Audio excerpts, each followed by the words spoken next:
Exodus 17, 8 through 16. The Amalekites came and attacked the Israelites at Rephidim. Moses said to Joshua, "Choose some of our men and go out to fight the Amalekites." As Moses sat on the top of the hill with the staff of God in my hands. So Joshua fought the Amalekites as Moses had ordered. And Moses, Aaron, and Hur went up to the top of the hill. As long as Moses held up his hands, the Israelites were winning. But whenever he lowered his hands, the Amalekites were winning. When Moses' hands grew tired, they took a stone and put it under him, and he sat on it. Aaron and Hur held his hands up, one on one side, one on the other, so that his hands were made steady till sunset. So Joshua overcame the Amalekite army with the sword. When the Lord said to Moses, "Write on this scroll as something to be remembered and to make sure that Joshua hears it, because I will completely blot out the name of Amalek from under heaven." Moses built an altar and called it "The Lord is my banner." He said, because hands were lifted up to the throne of the Lord will be at war against the Amalekites from generation to generation. Good afternoon. How's everybody feeling with an extra hour of sleep? Any better? You feeling good today? You should.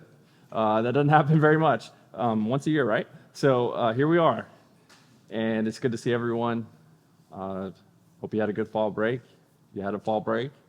And it does kind of feel like fall today too, doesn't it? So we're back in Exodus, excited to be back in Exodus, and we've been going through the whole book, and we are, getting close to halfway. We're going to finish before the end of the semester.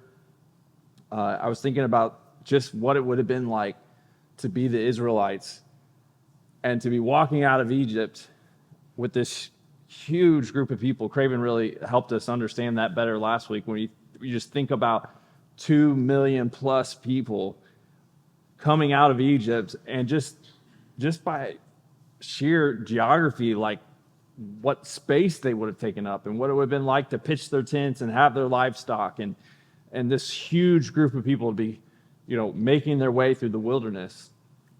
This is totally not like this, but it reminded me of a trip I took when I was in high school with my family. It was our family and another small group that was with us. And we went to Zimbabwe, and it was just one of the most amazing trips I've ever been on, and it was so beautiful there, and we traveled so far, long flights, long car rides. In fact, our car ride was in Land Rovers, and our Land Rovers were on the road for a few hours, and then we went off the road for a few hours, and then we went even further off the road for a few hours until we were just in the middle of nowhere for sure. And we had been invited there by the community to come in and to just be with them and share with them. And we showed up with our tents, our American tents, and this community, like their housing was made out of sticks and mud. And then we pop in with our American tents. And when we were putting up our tents, we were like the show in town. We were like a carnival, right? That just like everybody's like trying to figure out what's going on with these Americans, and who are these people, and why are you digging a hole in the ground? And that was for our bathroom. So they're like, who are these people, and what is going on? And that's what I would think of when I think of the Israelites coming out of Egypt. We kind of picture in our head, I think, like that the landscape is blank, and they're just in the middle of nowhere, and there's no other people. But in fact, they're marching through this vast area of land where there are people. In fact, descendants of their descendants.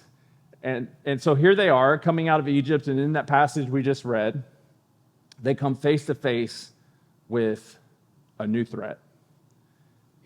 Here's the question I keep coming back to that I feel like it's like for us to kind of zero in on today. What is life like on the other side of Egypt? What is life like on the other side of Egypt? So for the Israelites, they're figuring this out. What is life like on the other side of Egypt? For us, our Egypt was before we knew God. Before we knew God, all of us, even if you grew up in a Christian home, even if you grew up going to church every week, even if you grew up going to church multiple times a week, all of us grew up as people apart from God. You see, the Bible shows and tells us that all of us, our first instinct is to reject God. And so our Egypt is our sin. We're enslaved to sin. We're enslaved into a way that's different than the way of God. And this way of sin is our Egypt. And all of us were trapped in it at some point. And I know as I look around the room, many of you have come to Jesus. Many of you know Jesus. You're following Jesus. And we can still, though, look back to our Egypt. We look back to our Egypt when we were enslaved by sin. And now, what's on the other side of it? And as the Israelites make this journey out of Egypt, all 2 million plus people, and they're making their way, and they're throwing up their tents and their livestock, just as they traveled and had this journey they were on, so we do too. In this series, I've really focused on like how do we see God here in Exodus, and that's really, really important. I hope you've gotten like this bigger, stronger, more helpful picture of God already as we've traveled through Exodus. But in this story, I'm like, I think we really need to sit down here for at least one Sunday and just say, look at what they went through, and let's see how that connects to our lives. Because what they went through in this journey out of Egypt is just like what we go through in our journey with God out of Egypt. It's the exact same. The parallels are astonishing when you start to look at just what it's like to walk out of Egypt for them and what it's like for us to walk out of Egypt. So here's the idea. What's it like to walk out of Egypt? And the first idea I give you is it's a journey. It's a journey. So I was listening to this podcast recently, and every now and then I get like turned on to a few episodes from it. It's called the Explorers Podcast, and it chronicles a certain explorer and all their ventures on that certain exploration that they did. And the latest one I listened to was this series on Rene Calais, who traveled to Timbuktu. Before I listened to this podcast, I didn't know Timbuktu was even a real place. And so I'm like listening, and it's fascinating, as always, to listen to how this journey unfolded for this guy. And it was amazing how he got to Timbuktu. The journey there, he like learns Arabic. He kind of disguises himself. He makes sure he does his best so that people don't know he's a European coming from France. He wants to look the part and just blend in. And that's his goal to get there. There was a big reward for the first European that would make it to Timbuktu and back. And he makes it there. And it's an astonishing journey to get to that point. But what caught my attention and what I sort of got hooked on was his journey back home. You see, if you're making a movie, I feel like it stops when he makes it to Timbuktu, right? The lights go up and the movie's over. Everyone celebrates. You had this incredible journey, all these obstacles. He makes it to Timbuktu, and then boom, the movie's over. If you're making a movie about Moses and the Israelites, most movies stop after they make it out of Egypt. After they make it through the Red Sea, the movie ends. That's it. We celebrate. They got saved. This is awesome. But in this podcast, really the journey started on his way home. Really, the movie got started on his way home, because here he is coming out of Timbuktu, and the last European explorer that actually made it to Timbuktu got killed by his guides as soon as he left the city. So now the journey really starts for him. And as he's making his way back with this caravan of 600 camels and 400 men, and there's heat and sandstorms and all kinds of things that happen along the way, where they literally run out of water for days, and like it's like, is he going to make it? And he makes it. Like, okay, that was where the excitement was, and I can't imagine what that would have been like. So, as we think about our lives, it's easy to go back and celebrate, and it's a good thing to go back and celebrate, of course, that like we've come out of Egypt. And we know Christ, and he's with us. But the movie's just started. The journey's just started. And it's a journey, as we'll see with the Israelites, it's a journey that comes with threats, more threats. It comes with blessing and even more threats. So that's how I've just outlined the chapters that are here from 15 up into 18. First, we had what Craven covered last week. We had this threat that was sort of internal threat where they're complaining to Moses, and they're like, hey, we don't have any food. And it really is a life or death issue for them, because if they don't have food, water, etc., as all this huge group of people, if they don't have the resources to supply them, they're not going to make it. And they see that coming down the horizon, and they come to Moses like, why'd you bring us out here? To kill us? It's crazy. And I mean, I can relate to them. And when I go on a road trip with my kids, an hour down the road, they want to kill us because we haven't stopped for food, So like, I get it. Here they are. Moses, did you bring us out here to kill us? They're thinking that life on this side of Egypt is actually worse than that side of Egypt. They're thinking that even after God's miraculous rescue, that life was better. And we have the same issue, right? We have these internal threats that come up in our own heart, that take us back to our prior life, and we go, man, it was a little easier. The flesh speaks to our heart, and it says it was a little easier before you had to, before this life with Jesus, you didn't have to worry about that. That sin that you're so convicted about right now, you kind of were okay with that. That was a little easier to live that way. And now on this side of Egypt, I kind of feel like maybe I should go back there. And internally that happens. That happens at an individual level, and it happens at a community level too. The greatest threat to churches is never external. It's always internal.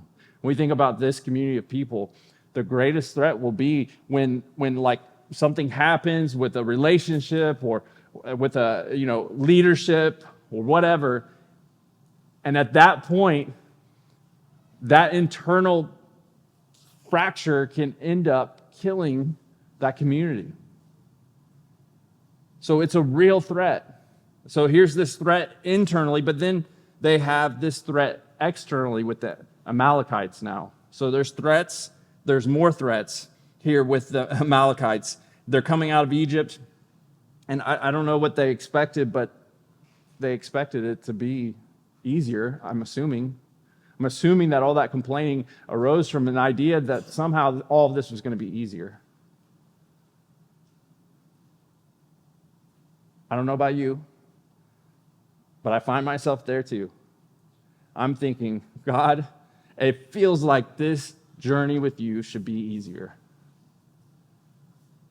I wish it just wasn't so hard.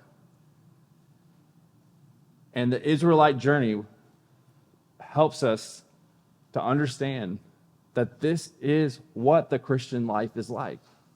That there will be threats internally and there will be threats externally. What they walk through is what we walk through. Their journey parallels our journey.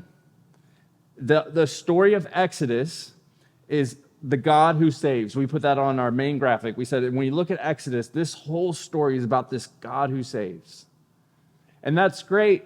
It's amazing to proclaim that, to look back and know that God saved us. But here on the other side, when we're like faced with an army bearing down on us again, we're like, we just got past that army. Here's another one. God, what do I do? Why isn't this more easy than what it is?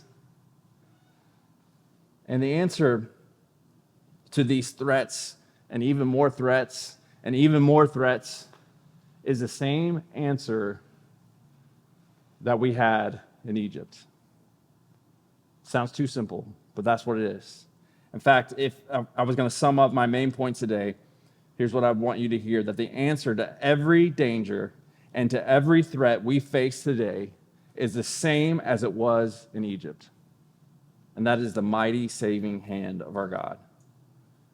The same way that in which God saved us then is the same way in which God continually saves us and rescues us out of every temptation to go back to our old way of life, every little obstacle we face, every threat and every danger that we have in the Christian life. The answer to that is Jesus saving us again. So here they are, marching out of Egypt. They've already had this internal battle, and now here comes this other army, the Amalekites. The Amalekites are descended from Abraham, and they had to have heard some at least, of what happened in Egypt. After they've heard what's happened in Egypt, at least bits and pieces, they're looking at this huge group of people, and we get a little more context from Deuteronomy, in fact, of what the Amalekites are up to. In Deuteronomy 25:17, Moses is reflecting on what happened on their journey out of Egypt, and he says this, "Remember what Amalek did to you on the way as you came out of Egypt, how he attacked you on the way when you were faint and weary, and cut off your tail, those who were lagging behind you, and he did not fear God." It's the same explanation of what had just happened to Egypt and to Pharaoh. This king who did not fear God was put in his place by God, and here's the Amalekites, and they're much the same pattern. We don't believe in this God, Yahweh. And they are choosing to pick off literally the most vulnerable. Here are these people at the back of the line, and they're waging war against them little by little, taking out the people at the back end of this huge caravan of the Israelites. And so Israel has no choice but to fight. And the way in which Israel fights is quite interesting. Again, this time, God doesn't do all the fighting like he did in Egypt, where he, brings on these huge acts of power and display through the plagues. This time, God says to Moses, take Joshua, have him go out to battle. This is our first mention of Joshua. He's going to be an important character later. Joshua, go get your men, go into battle, and Moses, you hold up the staff. As you hold up the staff, you call out to me, and then they go and fight. And what the passage just told us that we read there was that as he lowered his staff, Israel was overcome. And as he kept his staff high in the air, as a symbol in my mind, in my heart, and what I really believe, as a symbol of prayer, as a symbol of dependence on God, the Israelites were victorious in battle.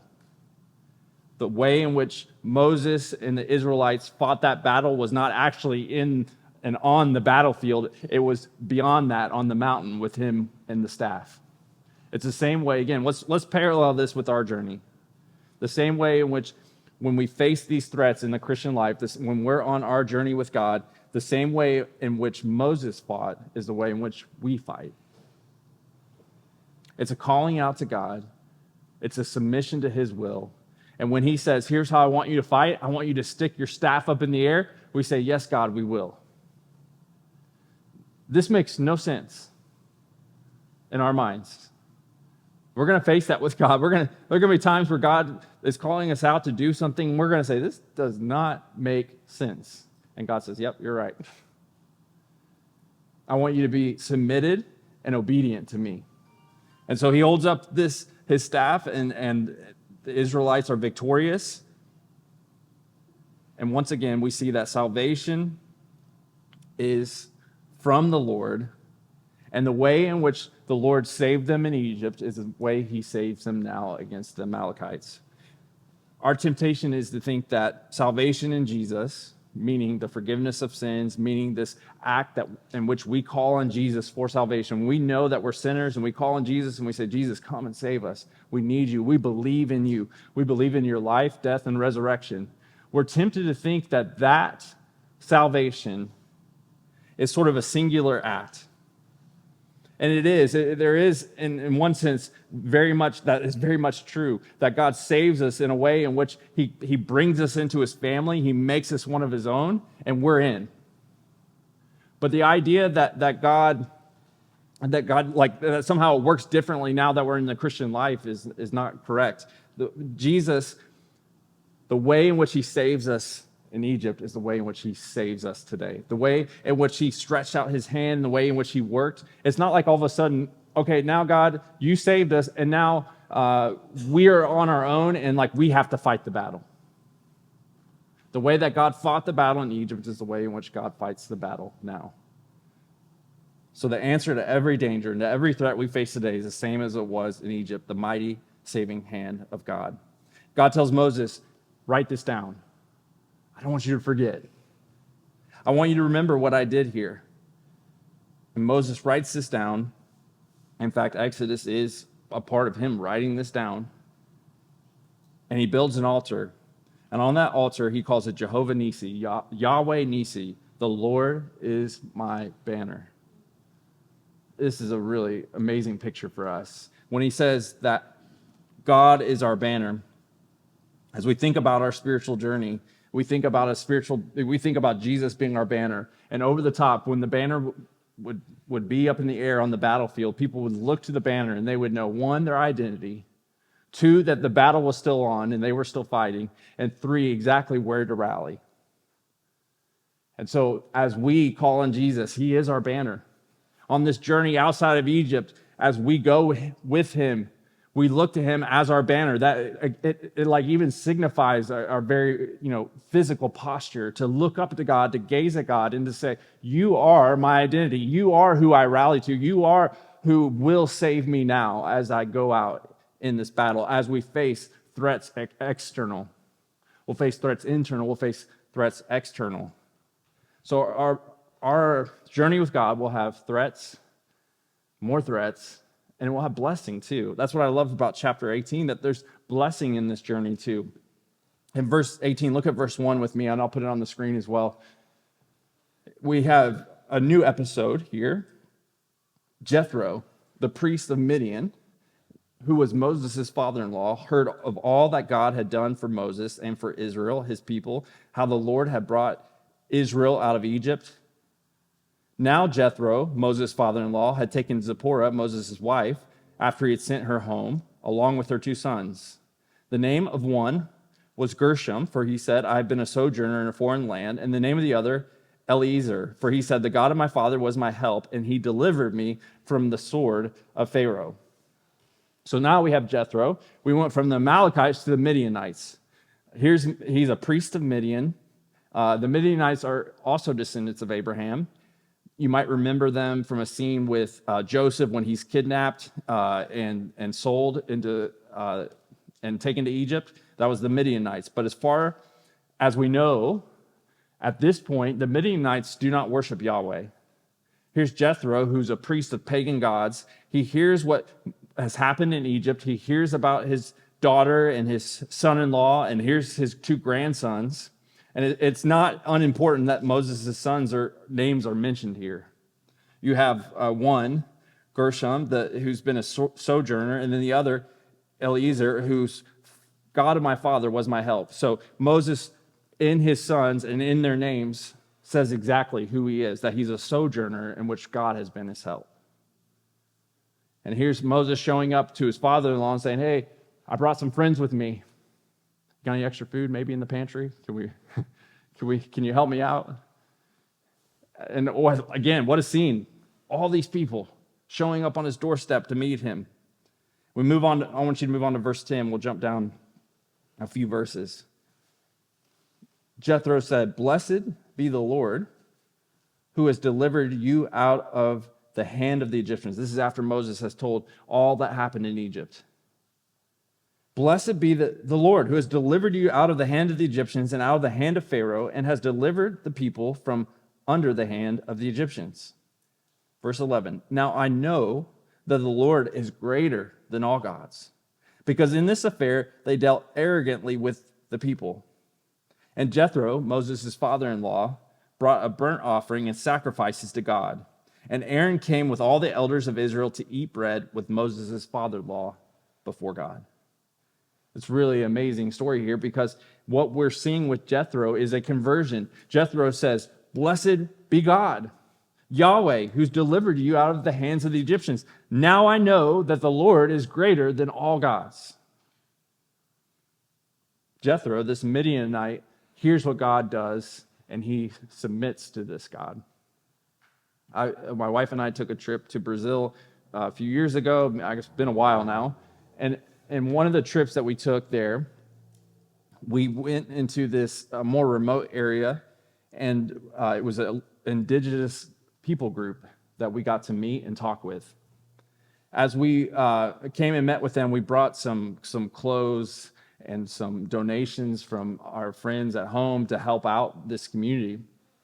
And when we showed up there, we got to talk with them, meet with them. We got to hear like what they believed, how they lived, etc. And although they had adopted some modern practices, they were, spiritually speaking, just had always lived the same way. They worshiped ancestors, they worshiped spirits, and they had this temple in the middle of their community. And this temple, in this temple, they did not ever allow any outsiders. And it just so happened, I guess, or it was really like, I think we believe the hand of God, that as we came and met with them, we talked with them, we gave them these donations, they were just kind of overwhelmed. They invited us into the temple. And so we said, should we go? We were asking our friends, some Brazilians that we were with, should we go in with them? They said yes. So we went in and we talked with them. And that's a whole story in itself of what God did then when we talked with them. But as we, as the story unfolded, the chief was there, his daughter was there. She's like crying. God had just really opened their hearts. Later, we would hear that some had converted to Christianity even. And I bring this story up because here's the Amalekites, that when they hear of what happened in Egypt and as they face the Israelites, they go to war against them. And here's Jethro, a representative of the Midianites, who hears what's happened in Egypt, and he welcomes them, and he says, Yahweh is the true God. There's a difference there of how we can do the same thing. We can either, really, all of us have this choice. We're either going to fight God or we're going to submit to God. We're either going to keep putting up like just a hard shell against God and saying, no, I don't want that, or we're going to submit to him. And for the Midianites and for Jethro, he says, this God is real. I've seen it with my eyes. I know, I believe. And he goes off and he offers a burnt offering to worship God. Now, you could look at these stories from chapter 15 to 18 and the way in which they're presented. It's interesting. You're like, okay, of all the stories that Moses could have included, of all the things that probably unfolded in their time there in these first couple months, why does he have these stories together? And my view is this, that God is forming this new community. Here they are. They're on the other side of Egypt. They're on this journey, and they haven't quite walked into their full identity yet. We're going to notice that again and again, that they're still hanging on to that old identity, that they don't yet fully understand that they're truly free. And we're looking at the story, and we, with our eyes, if you've read through Exodus before, you're like, I don't get it. Why are they like that? And then we say, no, really, this is a parallel of our life. And we look at our own lives and we say, oh yeah, I still have a hard time fully grasping this identity, this new identity that I have in Jesus, that I'm completely free in him. I want to go back to Egypt. I want to go back to slavery. I am so prone to wonder. And this, what happens for the Israelites as they come out of Egypt, is my life. And God shows us that we're going to have threats on that journey. We're going to have more threats. We're going to have blessing, though. And we can either fight him or we can submit to him.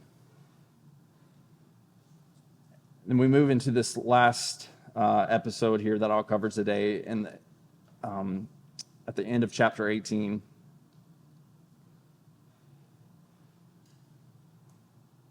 Jethro, after he visits with Moses and he's kind of hanging out there watching the Israelites, look at verse 17.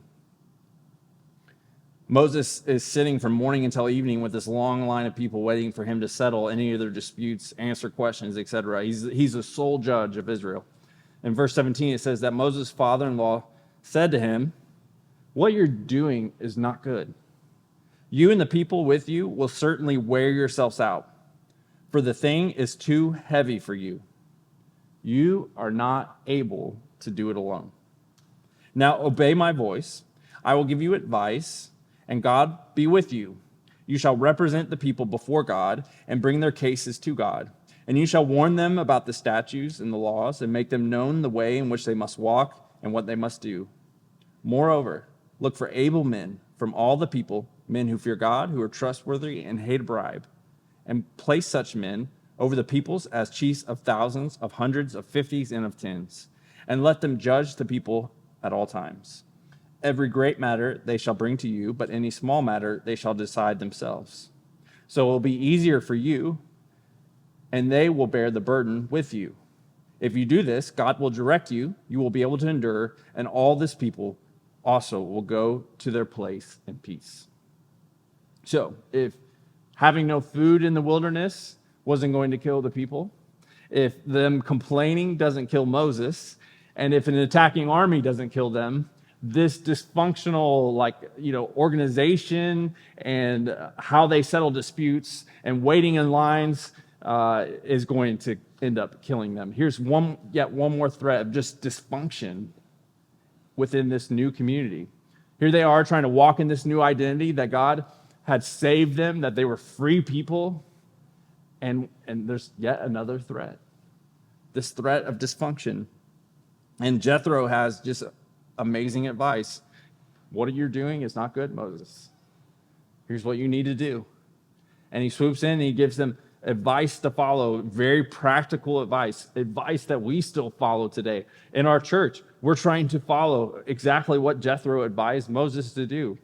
That there's no one person who's running everything and trying to do everything. In this small church, we have lots and lots of people who are leading and serving. That's very important in the way in which God establishes things to work. Paul uses the metaphor of a body that, you have to have hands and feet and eyes and nose and ears. All those things are important, and all those things have to work in conjunction with each other. Moses follows his advice, and once again, they receive the blessing of this guy who, let's just think about it this way, how God was working. That when Moses fled into the wilderness out of Egypt after he killed the Egyptian and it was found out and he was running for his life, he ends up in this place where he so happens to meet this woman that would become his wife and this father-in-law who would really be instrumental in allowing the Israelites to have the health and for them to be able to function in a way in which they could keep going forward with God. And God had orchestrated all these things together. So, what's on the other side of Egypt? God has us on a journey. He's forming us into a new community. He's letting us learn our identity, and we will face threats. We'll face internal threats, things like scarcity. We're going to face threats where we feel like, how will God come through? We'll face complaining. All of us are able to very much fall into that trap of complaining like the Israelites. We can fall into dysfunction. We'll face external threats. We'll literally have those outside of us who will want to put us down, destroy us, etc. But what is the answer to these threats? It's the same answer to how God got the people out of Egypt, and that is by his saving hand. God saved us then, he saves us now, and our posture is to submit to him. No matter how hard we want to move ahead with our own agenda, no matter how easy it is for us to slip back into our old identity, God's answer for us is to say, look at how I saved you then, look at what I can do, and believe that I could do it again.